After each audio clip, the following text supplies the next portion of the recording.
Have chills talking about this. US releases test footage to prove damage in Iran strikes. The Trump administration insisted that the US operation against Iranian nuclear sites was a total success and slammed media reports raising doubts on the efficiency of the military strikes, sharing a test footage to prove damage on the sites. In a dramatic escalation, the US deployed 7 B-2 bombers that struck 2 nuclear sites in Iran with massive GBU-57 bunker buster bombs last weekend, while a guided missile submarine struck a third site with Tomahawk cruise missiles. During a news conference, Defense Secretary Pete Hegseth and Joint Chiefs Chairman General Dan Kane shared test footage of the bunker buster bombs to prove the damage caused by the bombs in Iran. The video seemed to show a performance test of the munition, the GBU-57 of massive ordnance penetrator bunker buster, which is specifically used for underground targets. Neither the site of the test nor the date of the test was disclosed. Pentagon releases test footage showing how bunker busters work. SEC Def Hegseth, because of the hatred of this press your people are trying to leak spin that it wasn't successful.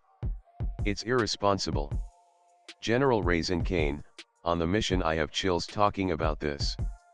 pic.twitter.com S1Q6ML7AE The White House June 26, 2025 President Donald J. Trump directed the most complex and secretive military operation in history, and it was a resounding success, resulting in a ceasefire agreement and the end of the 12-day war between Iran and Israel, said Hegseth. Hegseth and Kane also pushed back against a classified Defense Intelligence Agency report, which claimed that the attacks damaged the facilities in Iran but did not destroy them, and that the country's nuclear program has been pushed only by a few months. Hegseth said the report had low confidence and gaps in the information. Meanwhile, Kane said Iran attempted to cover the main shafts of the facilities with concrete in the days leading up to the US attack. The planners had to account for this, they accounted for everything. The cap was forcibly removed by the first weapon, and the main shaft was uncovered. Kane said the weapons were built, tested and delivered properly for Operation Midnight Hammer on June 21 and all guided to their intended targets.